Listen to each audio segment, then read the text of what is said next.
Welcome to Globalpose News. Donald Trump has welcomed home American schoolteacher Mark Fogel after he was released from prison in Russia, with the US president saying Vladimir Putin had got not much in return. Trump said that another detainee would be freed on Wednesday without giving their name. Mr. Fogel, a 63-year-old former diplomat, landed at Joint Base Andrews just outside Washington, D.C. late on Tuesday evening, before traveling to the White House. His release was negotiated as part of an exchange with Russia, U.S. National Security Advisor Mike Waltz said earlier. Russia did not comment on the release immediately. Trump, standing alongside Mr. Fogel in the White House, said, "To me he looks damn good." He told reporters the release was a show of good faith from the Russians and that it could be a big important part of ending Russia's war in Ukraine. "We were treated very nicely by Russia," he said. "Actually, I hope that's the beginning of a relationship where we can end that war and millions of people can stop being killed."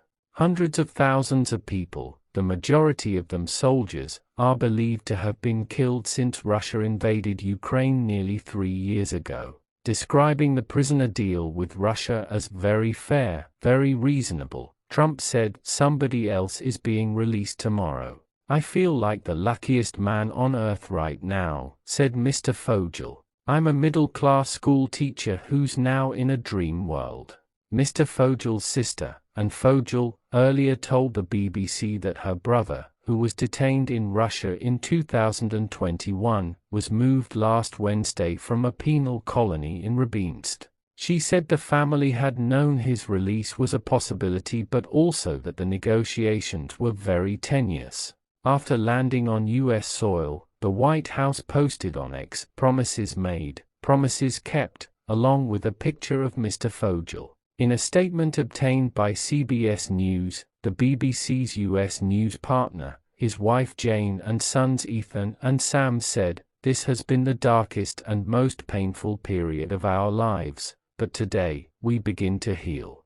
Mr. Fogel was arrested at an airport for illegal possession of cannabis in 2021. He was charged with carrying a small amount of medical marijuana, which had been prescribed in the U.S., and given a 14-year prison sentence. Mr. Fogel's legal team thanked Trump for his role in the negotiation and criticized what they called the bureaucratic inaction of the Biden administration.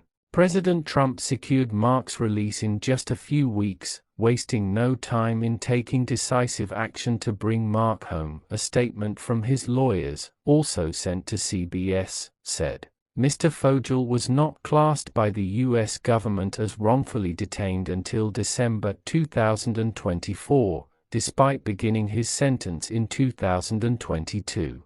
His family had tried to push former President Joe Biden to secure his release, and were left disappointed when he was left out of prisoner exchanges in 2022 and 2024. U.S. basketball star Brittany Griner, who was arrested in Russia on a similar charge of cannabis possession in 2022, was freed in an exchange for Russian arms dealer Viktor about 10 months later. Subsequently, the Biden administration secured the release of 3 more Americans last year as part of the biggest prisoner exchange between Russia and the West since the Cold War. The Americans freed were Wall Street Journal reporter Evan Gershkovich, U.S. Marine veteran Paul Whelan, and Russian-American radio journalist Alshu Kurmasheva. Anne Fogel told the BBC at the time of feeling betrayal when she learned that her brother was not included in the prisoner exchange, which Biden had lauded as a feat of diplomacy.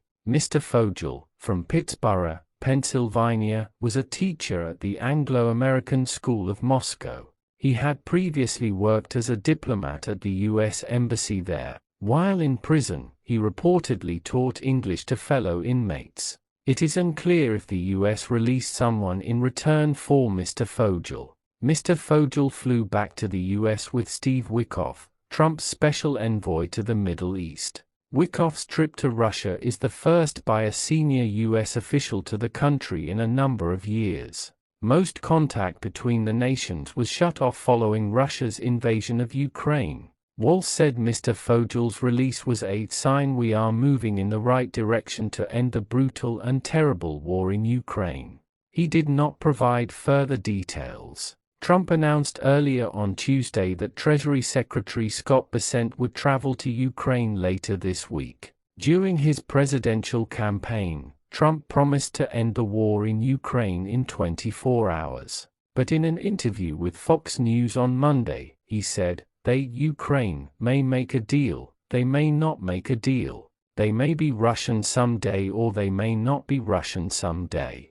Asked by the BBC about the link made by officials between the release and the conflict in Ukraine, and Fogel said, "These are the giant machinations of world politics at play. It's going to be interesting to look back at this and to see how this all fits in and how history plays out."